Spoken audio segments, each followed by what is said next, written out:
The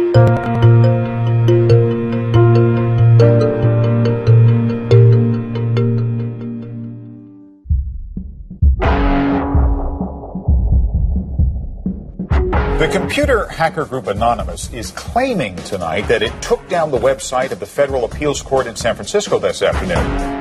They took down Senate.gov servers. They've taken down HB Gary. Sony's claiming they did $150 million worth of damage. So many confidential files that tonight, because of these hackers, can be in the hands of anyone. Visa, MasterCard, the PayPal situation. The criminals who hacked into Sarah Palin's private email.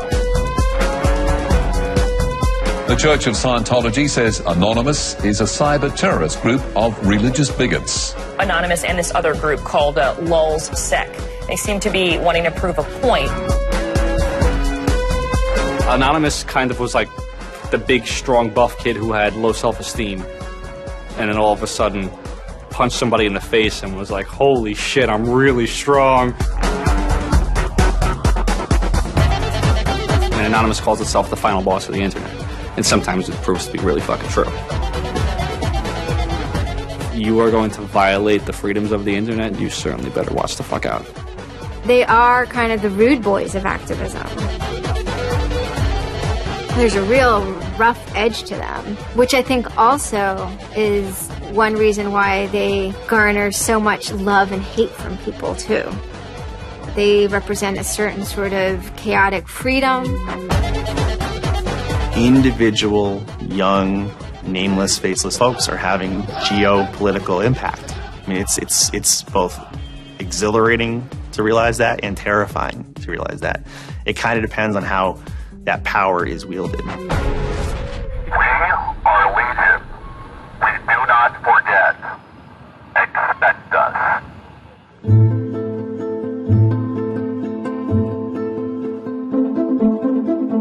We stand for freedom.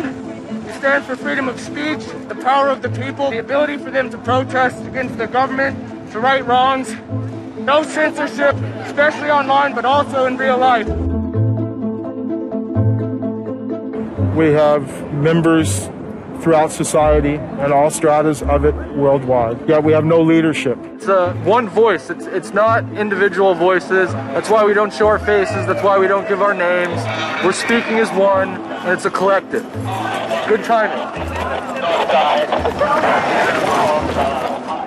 I would love to live in a country where the government fears its citizens and not the other way around. But right now, plenty of anonymous actors are in hiding because of fear of reprisals by the government. I've been called many things. There's unpatriotic. That we're just a bunch of children sitting in our parents' basement. I got called a terrorist sympathizer. We've been called kids, we've been called cyberbullies, we've been called hooligans, and, you know, sometimes those words aren't entirely unfair, but this is a serious political movement. No one, you know, in the general public really seems to get it. What they don't seem to get is that the ability for Anonymous to be everything and anything is its power. Anonymous is a series of relationships, hundreds and hundreds of people who are very active in it and who have varying skill sets and who have varying issues they want to advance and who are collaborating in different ways each day. They're a little bit like a prism or kaleidoscope. They've got many different facets and many different sides. Of course, when you spend enough time with them, you start to get a sort of feel or texture that's not just random, right? Yet it's very multifaceted, very rich, which does span from the quite lighthearted to the very, very serious. Bob Dylan had a line in a song just saying, to live outside the law, you must be honest. They might do something which isn't technically correct, maybe it's not legally correct, but they're doing it for purposes that in their minds at least are ethical. People who know what they're doing, who share an ethos, who have a commitment to exposing and humiliating the man, who have a very low tolerance of lies and what they perceive as evil on the part of overweening power structures. They share information, they share tools and techniques, and they are currently having a very good time. The hacker culture, as we know it, really sprang from one place. It was MIT, and it was specifically the people in the Model Railroad Club, the Tech Model Railroad Club.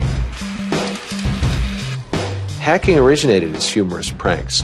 When the guys at MIT put a Volkswagen up on top of the dome of the building, and people woke up and saw the car up there in the morning, or they measured a bridge by the body lengths of somebody. I would say his name was Brian, and discovered the bridge over the Charles River was, 822 Brians. These are funny things. That's where hacking originated, and it migrated into engineering and computer communities. It's witty. It's pranks. I'm Chris Weisopel, former member of the Loft. We don't necessarily say hacking group because it makes it sound like we're hacking, so we used to call it a hackers think tank. Hacktivism was a term coined by a group called Cult of the Dead Cow. The Cult of the Dead Cow was really kind of sort of like a propaganda type of organization. They had a guy who's the minister of propaganda. They're kind of merry pranksters. Like, everything they did was completely over the top.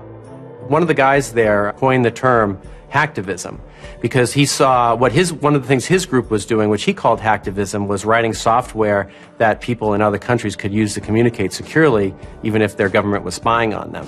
So the principle was really, it was freedom of expression. It was everyone should have access to the internet. Everyone should be able to communicate and get their message out on the internet. Even more important in countries where there was repressive regimes, that if you said something against the regime, they would come and take you away, and you weren't saying it anymore.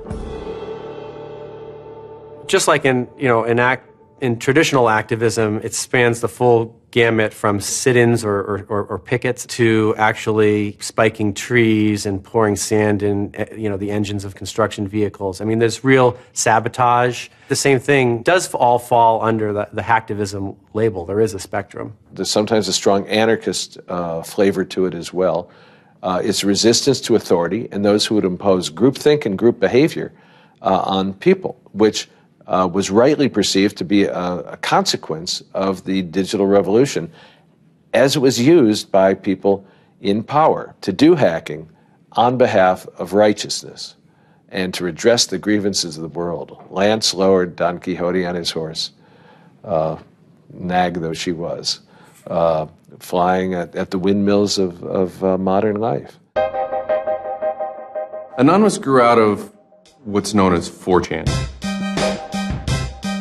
And essentially this is just a website where people can upload images and you don't actually give your name. It's just sort of anonymous. When you look at 4chan, you're often surprised because it looks like a site from like 1995 or something. The idea is very simple. You post a comment and you post a picture. And you can post under your name or anonymously. And it's separated into boards about particular topics. So there's topic on anime, there's topic on weaponry. There's like a 4chan board for origami, and you just upload interesting pictures of origami.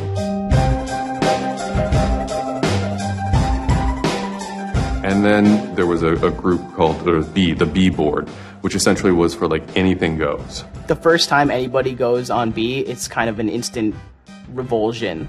Because there's never a time that you go on there where you don't see something horrible. That instantly puts off a lot of people. The idea is post something that can never be unseen.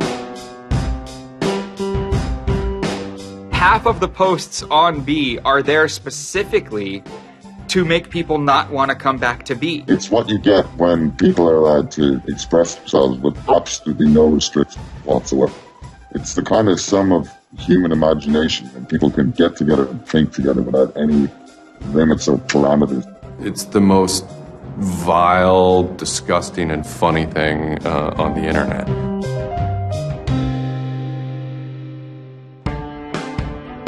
One of the important things about 4chan is to have a thread that really explodes and lasts for a long time. If it doesn't, then it disappears. It's a site that's not archived. So it creates conditions for anything that grabs attention at some level. And so humor and grotesqueness as a result are quite good for that. I'd rather just be referred to as anonymous, I guess, in the interviews, because I have some docs out on me. 4chan's just where I went to. I grew up on it, and I lived there. That's just what I did for fun. It takes a thick skin to enjoy it. But, as long as you're not offended, you'll occasionally come into something really cool or really creative on 4chan. I think the most interesting thing about it is how you can watch memes evolve. You'll see something posted one day, and then a week later it's got 50,000 derivatives of it. A meme is basically just an idea. It's kind of like a gene, but in the realm of the idea. A lot of the great internet memes that we all know and love, you know, lolcats, right? You know, little cats doing funny things, and then they have, you know, Icon has cheeseburger, right? All that stuff seems to start in this like petri dish that is 4chan b-board.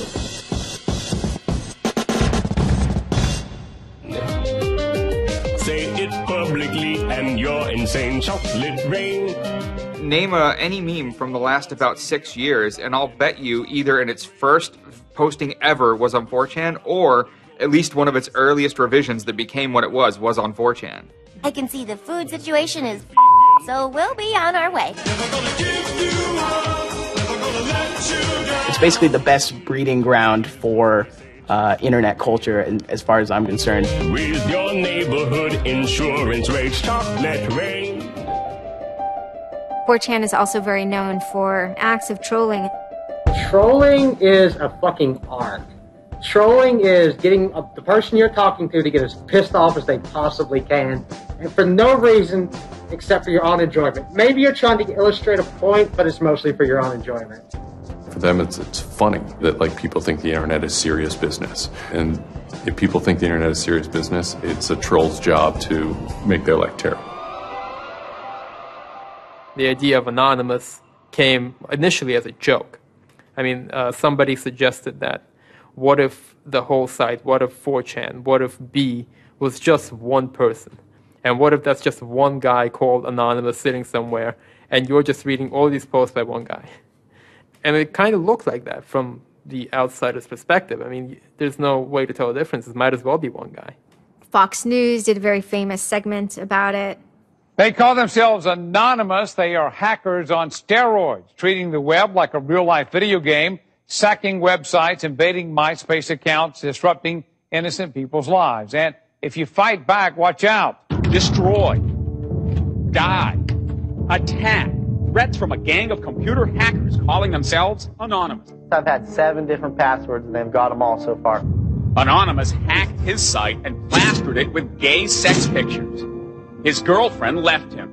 She thought that I was cheating on her with guys. As long as I can think back, Anonymous have done some pretty off-color things in the name of getting cheap laughs, you know. But, I mean, that's part of the culture.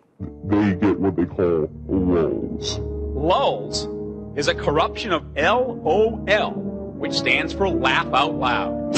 Anonymous gets big lulz from pulling random pranks.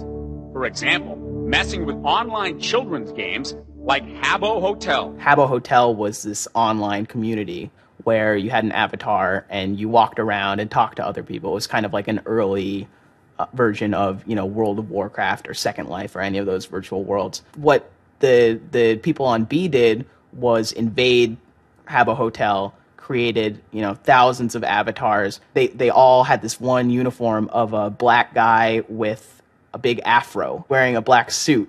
And so there would be thousands of these people, black guys, black suit, you know, huge afro, walking around this world, and they would do things like form a swastika out of themselves.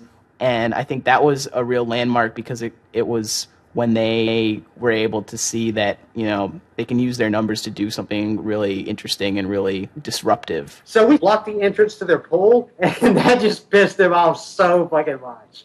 It was fucking beautiful. That was fucking just wonderful. Wonderful times. Those kids love that pool. They love the shit out of their pool. The goal was actually to offend everyone, simply because the idea that we could offend you by drawing a little shape on the screen was stupid to the people involved in it. They were like, really? You're going to get that mad over us just drawing this on the screen? Wow. Well, you need to refocus a little on life because this should not be upsetting you that much. All these different organizations online, whether it's 4chan or just any website, there's typically a community aspect to it. This is where people have their social relationships. This is where their friends are. This is where they have a creative outlet. And so all those aspects are going into groups like Anonymous, where people feel like they're part of a bigger thing and they're able to express themselves within that group. There were certain words, certain phrases, certain ways people respond to things, certain images that were posted that created a pattern, and that pattern was, I guess, the origin of what is now Anonymous. It's like Freemasons with a sense of humor, in so much as they have this common symbology, and one of their chief joys, which is kind of wrapped up in power and secrecy, was the fact that they could recognize each other by referencing these symbols, referencing these phrases. Over 9,000. It's over 9,000! I lost my iPod. Mudkips, anything involving mudkips. So you have this weird sort of international culture developing with people, across the world, wherever they may be. In late 06 and, into early 07, there's a bit of a sea change where instead of just posting a bunch of content or randomly saying we're going to go over to some website and post a bunch of dirty comments against someone, it becomes a little more organized. Welcome to the Hal Turner Show. They went after a guy named Hal Turner. I am being discriminated against because I'm white.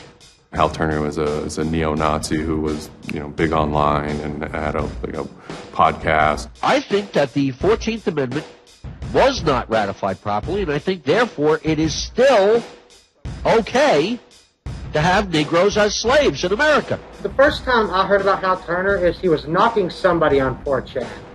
There's a million neo-Nazis out there. But he started picking on our dude, so we had to go to our dude's fucking defense, and it just so happened that he was a neo-Nazi, so that's a big reason that he's a fucking dickface. Who are you? Where are you calling from? Hola, Hal. This is Pedro. Spick, don't San call. Diego. He was just a horribly racist radio personality who seemed to handle it well when you called in. Like, he could handle being berated by Anonymous. And that made it very interesting. It made it a bit of a challenge.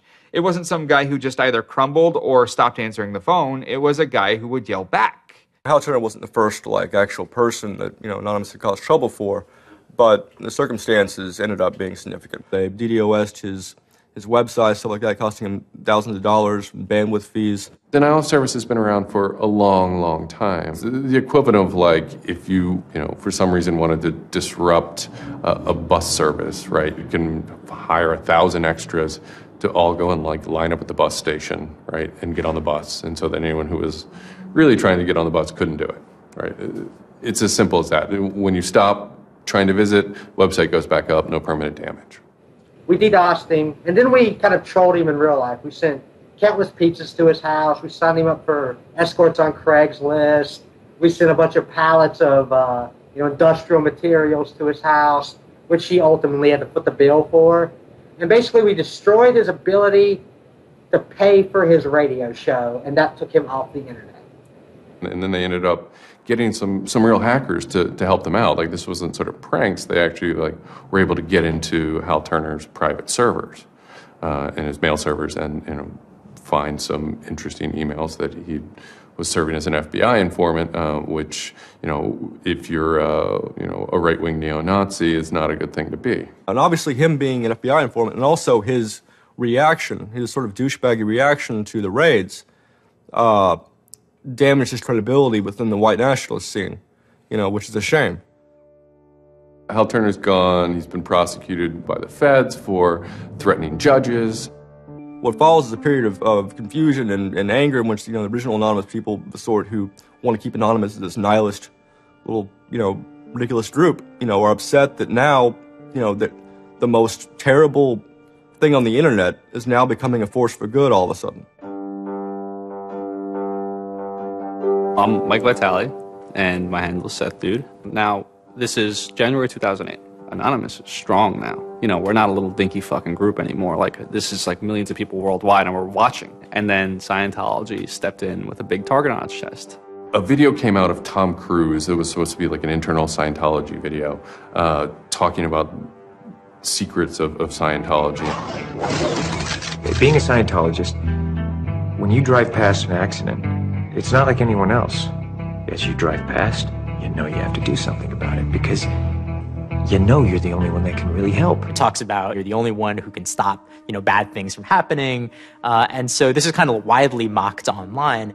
It circulated like wildfire. Instantly, the Scientologists post a DMCA, Digital Millennium Copyright Act. And this is a way that if you own content, you can go to video sites, upload sites, and have your content pulled when someone uploads it illegally. So Scientology's always at odds with the internet, always trying to legally bully people out of fucking them over on the internet. They always did that. And then here they are trying it again, but you know what? Anonymous saw that, and they said, oh, you guys just fucked around badly. Like, you're trying to censor our internet. Like, are you trying to take a joke away from Anonymous? Like, you don't do that. A few people on 4chan posted, hey, we should grab that video and post it on a few other sites. What followed was this term called the Barbra Streisand effect. And this video, as they're attempting to suppress it, went everywhere. Like, everywhere you look on the internet, you were gonna stumble upon this video. Actually, Gawker, the site that I worked for, was, I think, the first one to put it on the website, and we got in a huge legal battle with Scientology, who wanted us to take it down.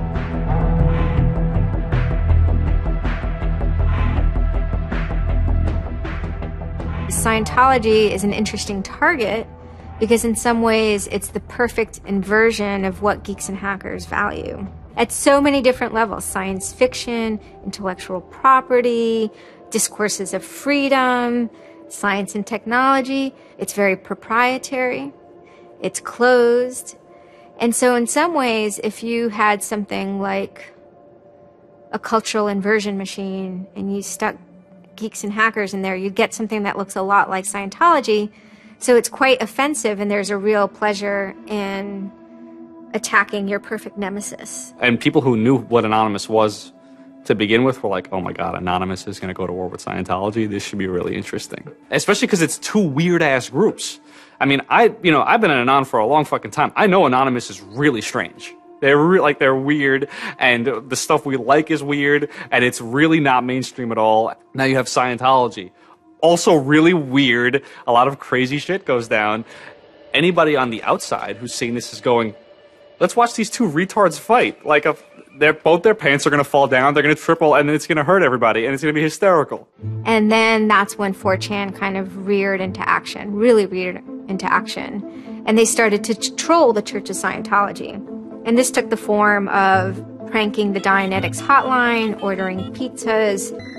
I go to call them on the phone, and it's busy. And that's their main fucking Dianetics hotline. Their Dianetics 800 number, you can't get through because Anons have completely fucking clogged it. And just probably saying stupid shit. The whole idea was just you call them just to keep them on the phone. What's an Elron? How do I Dianetics my face? They were not expecting that, and they couldn't handle it. I'm Brian Mettenbrink.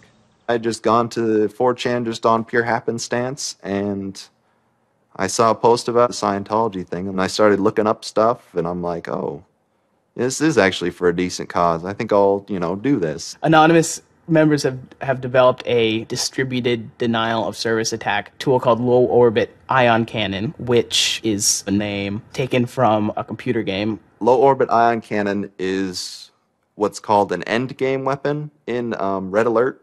All you had to do was literally follow instructions, step by step.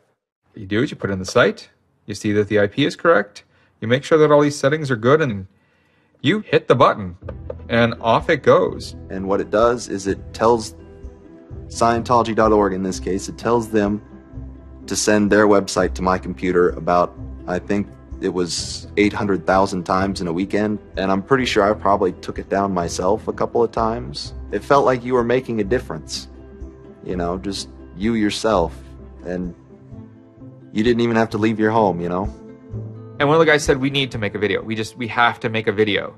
Hello, leaders of Scientology. We are Anonymous.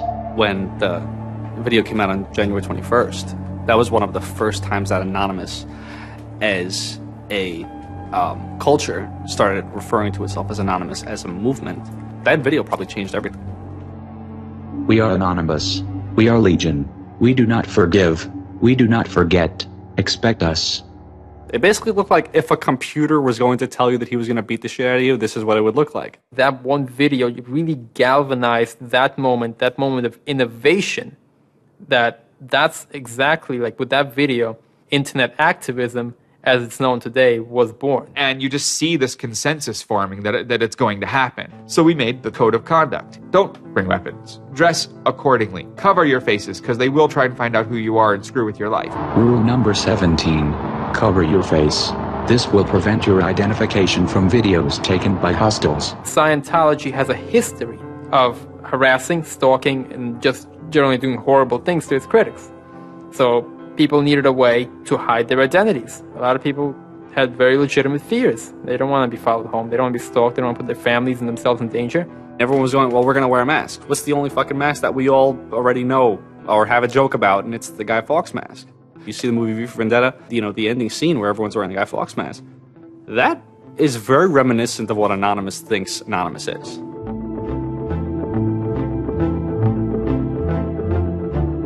We wanted to represent anonymity in some way when it moved into real life. I think that the Guy Fawkes mask was one of the most natural things to happen. It is the idea that none of us are as cruel as all of us. You have this massive crowd of people who are anonymous that is going to fight against a bigger thing and win.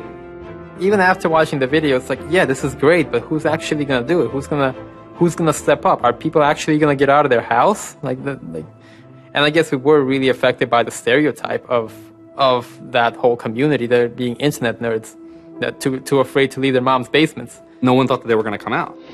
This is me on the way there. I haven't slept. I'm very fucking tired.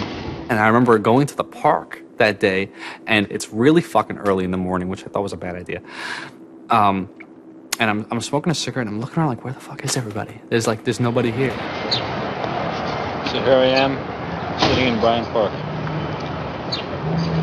waiting for the other Anonymous to show up.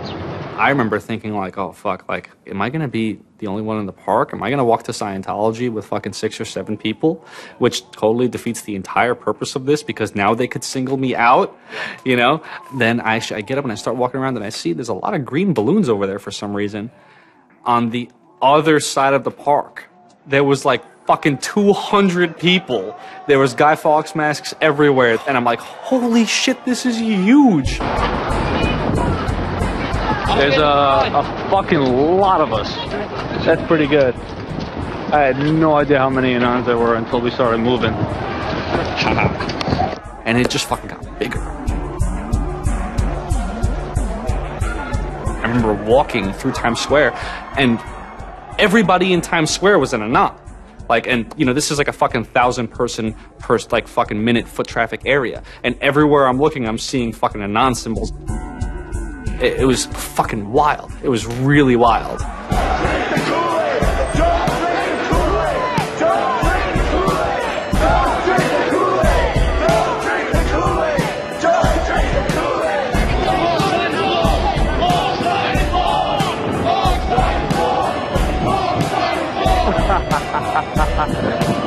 This is our fucking race. Hell yeah! So we start getting numbers in. And Sydney.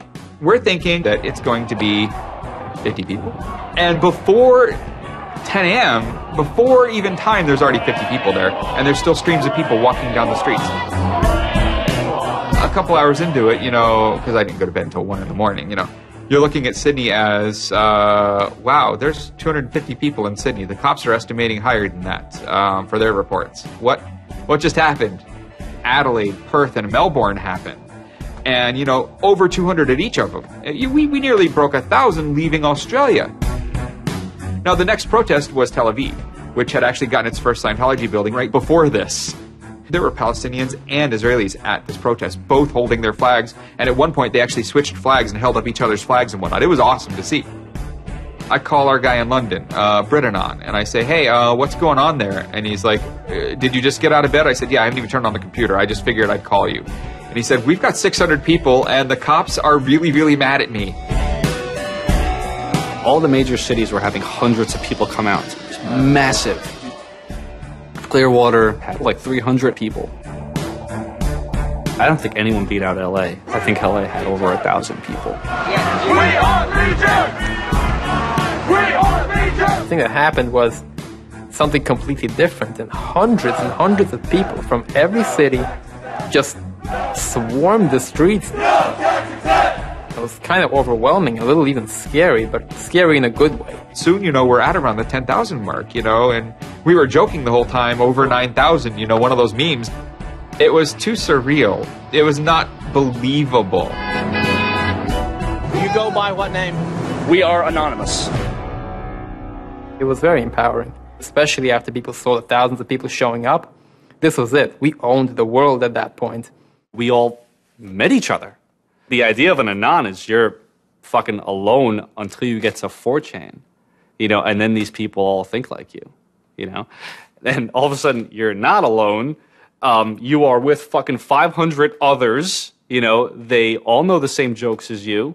They all clearly have similar interests as you. Here's your culture. You meet your own people finally. It's perhaps a little surprising. It's not just preteens or teenagers. There's a far more even mix of males and females than you would imagine otherwise. And there were a lot of these so-called guys who weren't socially good. They were very awkward. They still lived at home at 23, half of them virgins. And I'll tell you, the amount of those people who got laid from these protests happening is in the thousands that would not have for years probably. That's why those protests were so important. It was a chance to finally meet other people that were previously anonymous and unknown, and hence it was the moment of the end of their anonymity.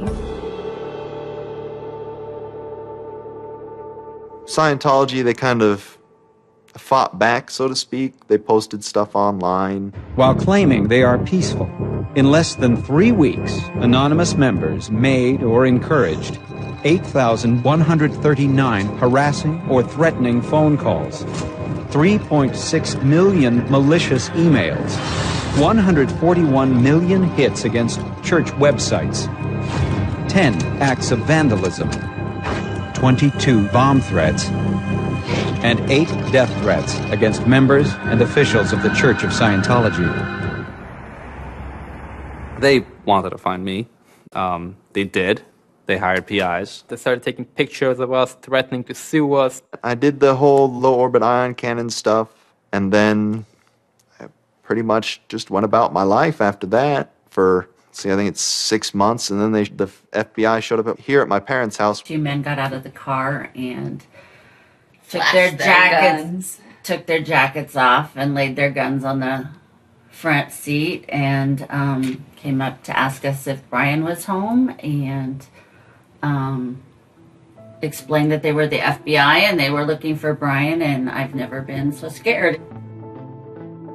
I did the second most damage is what Scientology said. I sent the second most out of everybody. So I got the maximum for my category, which was 1 year in prison and 1 year supervised release.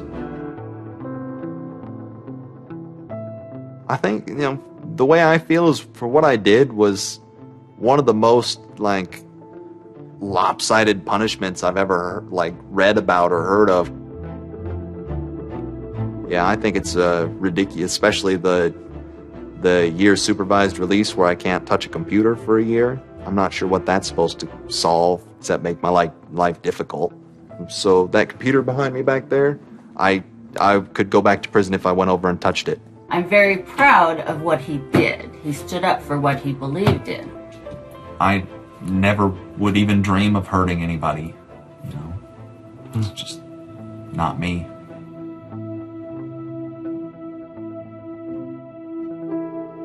Prior to Anonymous, critics of the church still had to be very, very careful because of the aggressive lawsuits that were launched against academics, journalists, and other critics. I would say that era is over. And Anonymous, more than any other sort of intervention, is probably responsible for that change. This actually caused a decent rift in Anonymous. There was one big group, significant group of people who would say, this Chanology stuff, it's cancer, it's awful, it's bad, it's just bringing attention to us that we don't want. One Anon said it well once, There is no leader. Their ops have momentary leaders, de facto leaders.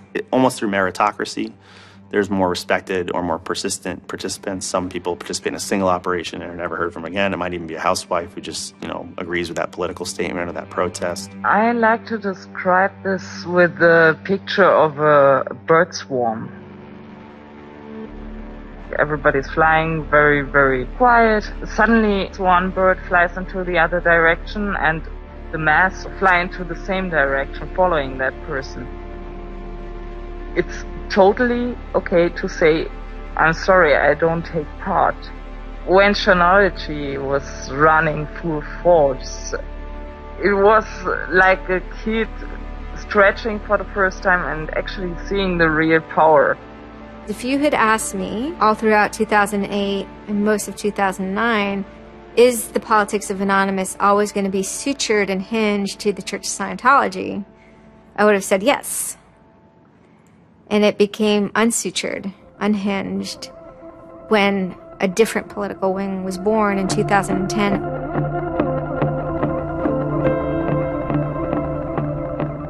It is our task to find secret, abusive plans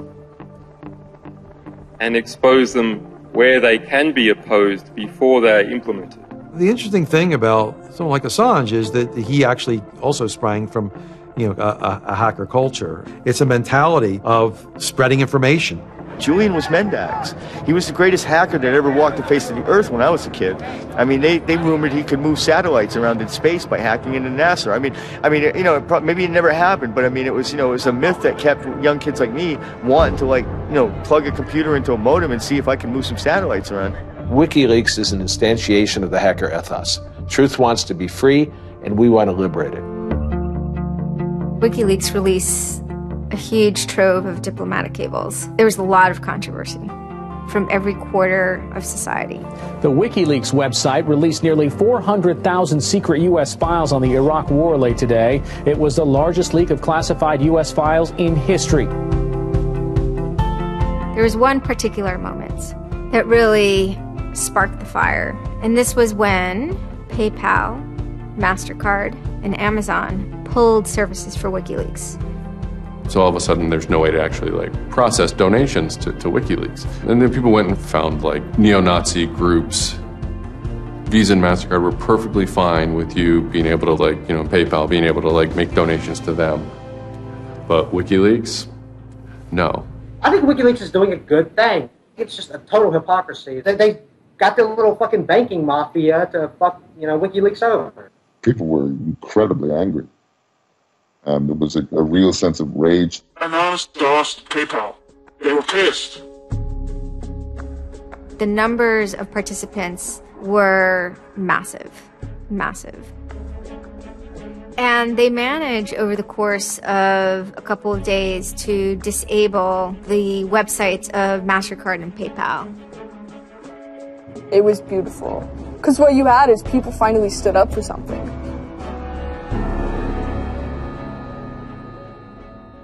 My name's Pete Fine. You can call me an internaut or a hacktivist. Telecomics is an ad hoc cluster of volunteer net activists who have spent much of the last year trying to keep the internet running in the Middle East. In kind of the lead up to the Egyptian revolution, we would tweet on people's behalf. We would get people from Egypt who were unable to access Twitter on their own on our IRC network, and we would take reports from them and tweet them out using our account to kind of help them get the word out about what they were experiencing. Some of this shit is personal. And one of the things about the movement as a whole, when Egypt rolled around, is that Egypt broke us emotionally. Watching in real time with live feeds that we helped set up, Egyptians get massacred with machine guns. It was different, and I have never in cyber activism wept before. It's never bothered me like that. It's never been able to touch me the way Egypt touched me. And then January 27th, January 28th rolls around, and the Egyptian government starts shutting down the internet. I mean, just for the whole country. The whole country. There's this fantastic traffic graph that you can see the traffic coming out of Egypt, and it looks like, you know, like this, and it goes like that. Just totally stops. And we were just shocked. We were just like, what the fuck? Like, what the fuck? To think that a country would completely cut itself off as much as it was able to from the outside world was pretty unthinkable. You know, we know bad things go on in the dark places. That's the kind of thing that could start riots. I think when Mubarak did what he did, I think it really upset people here as well as in the Middle East. I put myself in their place, and I found myself in a desert of nothingness because he just wiped out everything that my world incorporated. That just showed me and everybody else that the same thing can happen at any time, at anywhere, in any government. Anonymous and the people on the internet stood up and said, go fuck yourself. You want to shut down their internet? Fine. The people on the internet will show them how to turn it back on. A lot of my friends helped with encryption, helped people on the ground in those countries validate SSL keys and certificates, and really showed them how to subvert their government and become free. And then Telecomics started to tweet connections to the internet, dial-up connections. In Egypt, the care package we put together included some kind of our comms information, the ham radio and dial modem details. In total, we helped coordinate and run about 500 dial-up modem lines. We also Googled up treatments for tear gas and other kind of basic medical treatment and found folks who could translate that into Arabic. Sort of put this together in a nice one-page PDF and fax, and off it goes. President Hosni Mubarak has decided to step down from the office of President of the Republic.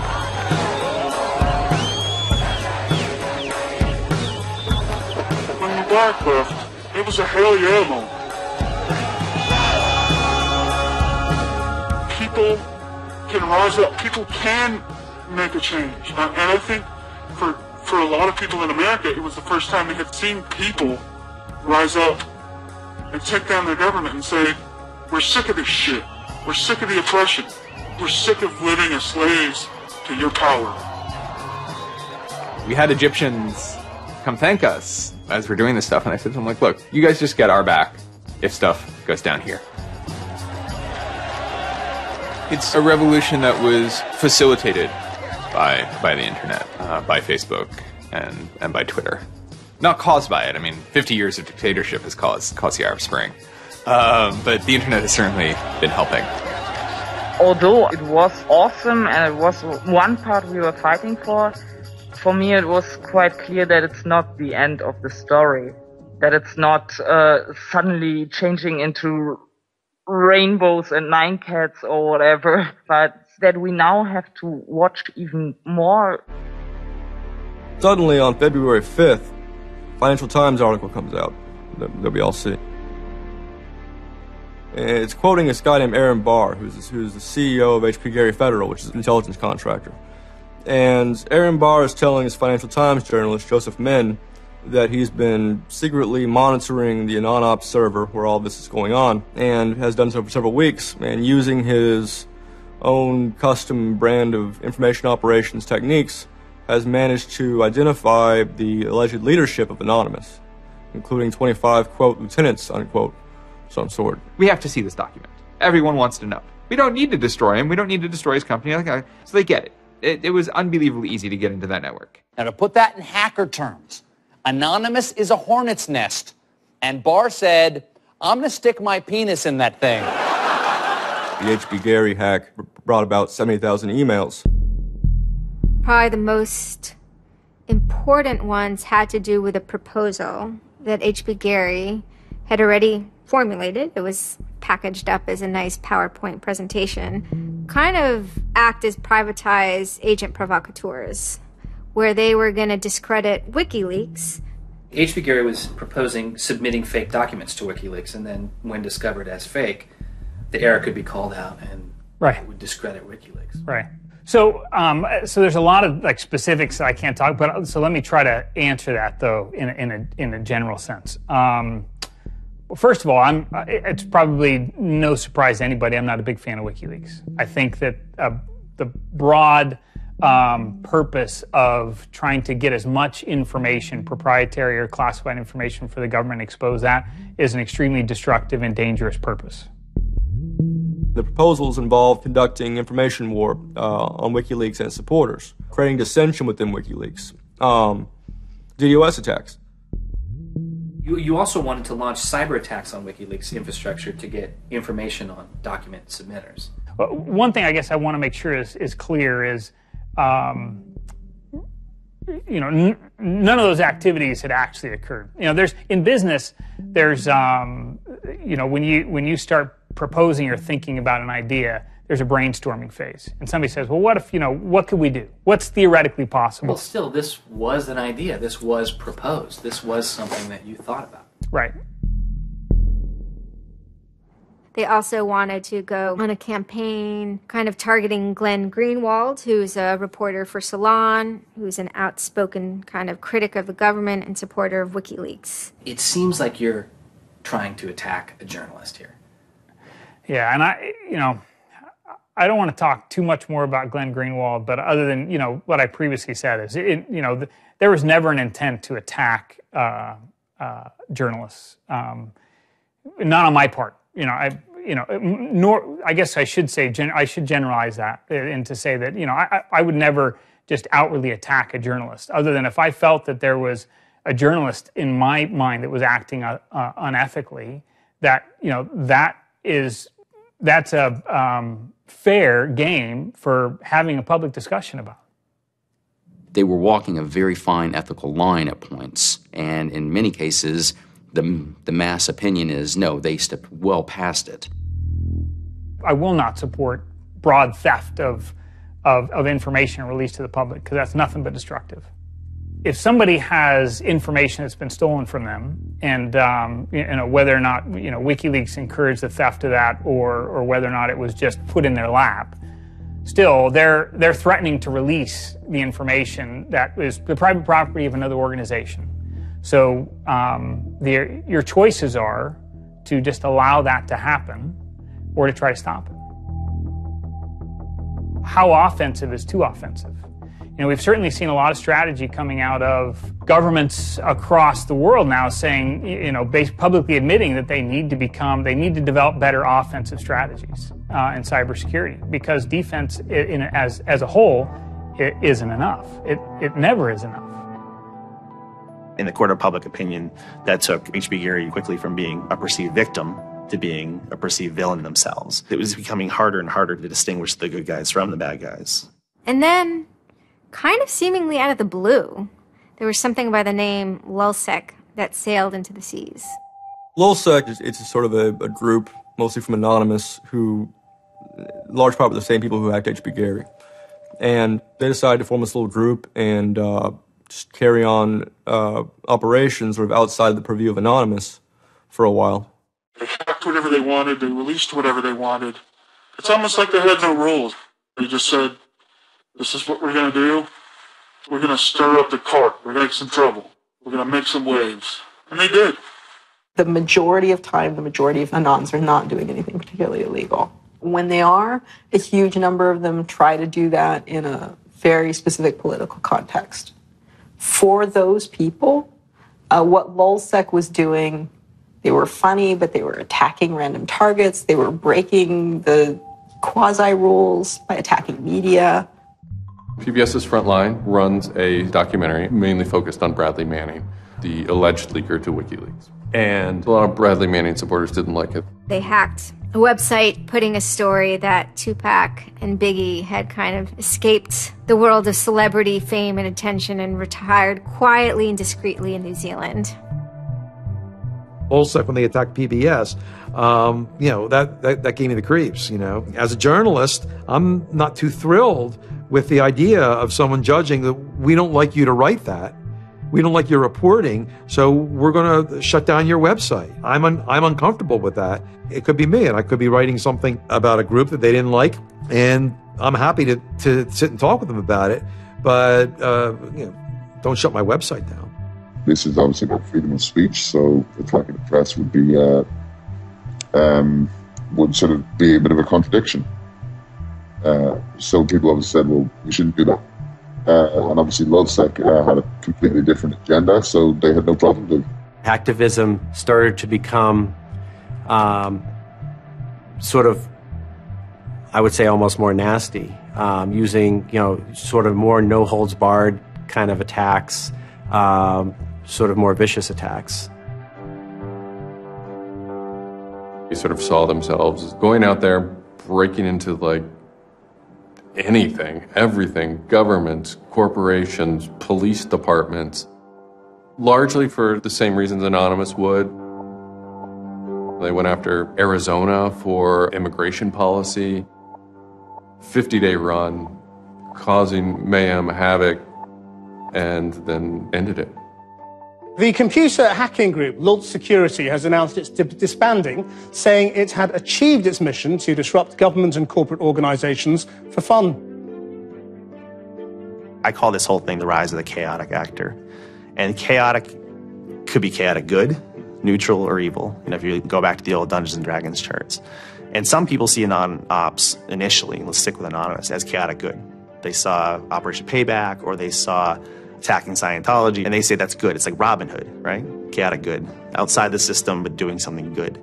Other people saw Anon as chaotic evil, like the Joker. They just want to see the world burn and doing potentially irreparable damage. And the truth is, yes, it's the entire column of chaotic. I'm actually a little less concerned about some of the things LulzSec's done and more concerned about the next generation of LulzSec, the next turn of the crank of who takes it further or is more aggressive. Whoever fights monsters, should see to it they don't themselves become one. Really, as powerful as they seem to be, LulzSec and Anonymous are really small potatoes compared to the bigger operations that are going on that we don't hear about, maybe operations funded by government. 16 people were arrested today, but dozens of FBI agents targeted alleged members of the loose-knit hacking group. Armed with search warrants, agents hit 6 homes in New York, along with locations across the country. The people arrested yesterday were suspected of attacking PayPal's website after the company shut off payments to WikiLeaks. Defenders of the hackers say they're merely engaged in civil protest, but FBI officials worry the disruptive cyber attacks could move in a more dangerous direction. So the FBI shows up at 6 in the morning, and it was really obnoxious. And I remember being frustrated and angry because there was nothing that I had done that would have justified an FBI search warrant. They came and guns blazing and all this other good stuff, busted down the door. I immediately just dropped down on the floor, 180, didn't want nothing. I wasn't trying to fight nobody. Even if you accept what the government is saying is true, what is important is that people are participating in the process. It is very much the process.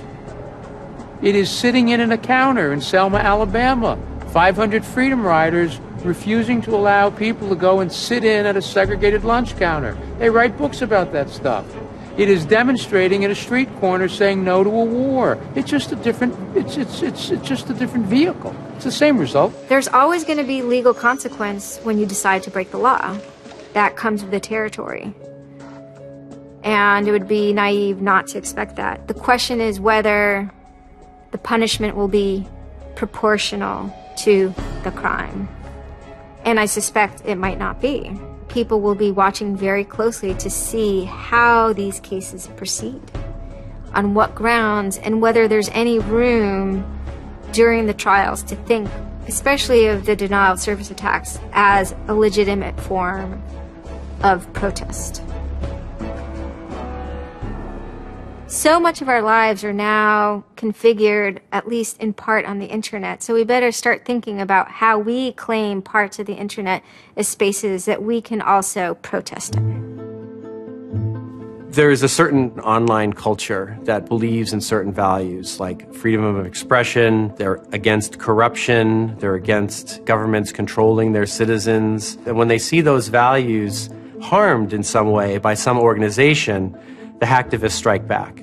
I don't think this whole issue is a technical hacking thing. This is more about human philosophy and psychology.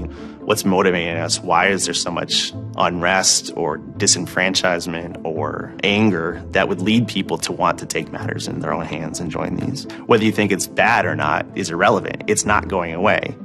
The part of me that likes the ability to have rapid destabilization and change loves this. The part that knows how powerful it is means it's a force multiplier for good or for evil. And how that power is wielded and how we want to self-regulate is going to be the most deciding factor in if this is a menace or a benefit. I certainly don't think most of the conversations in law enforcement or the government are informed enough to know how to deal with this. I suppose the question you really want to ask is, would I do it again? And honestly, after thinking about it, I felt that I did what was right. I had a belief, I still do, that what I did was the right thing, and hopefully someone got some good out of it. You know, I'd love to think that maybe I stopped someone from joining a cult. You know, probably wouldn't tell on myself next time, but you know, I don't think I would have changed a single thing other than the whole talking to the FBI thing. Just that little Yeah, just the little detail that kind of changed everything. Yeah. I'm angry. Occasionally I have small breakdown moments of terror. But I haven't stopped believing what I believed. I haven't stopped wanting to fight. I haven't stopped caring. Show me what democracy looks like! Show me what democracy looks like! There's a lot of people in Anonymous who feel very deeply and very sincerely about their contribution towards democracy around the world. And I think that's one of the main things that I'm most proud of about Anonymous. There are things that I'm not proud of about Anonymous, but we stand against censorship and we stand against oppressive governments, even our own. It's a very noble thing. And history teaches us that change simply doesn't come with flowers. It doesn't work. No? If they say I'm a criminal, damn, well, then I will be one. I don't care if you're a Democrat or a Republican or an independent or if you like Ron Paul or if you worship pigeons or Scientology or if you're Catholic or atheist or Methodist. I don't care about that. Your opinion matters. I don't care if I disagree with it. I don't care if I hate your guts. Your opinion matters.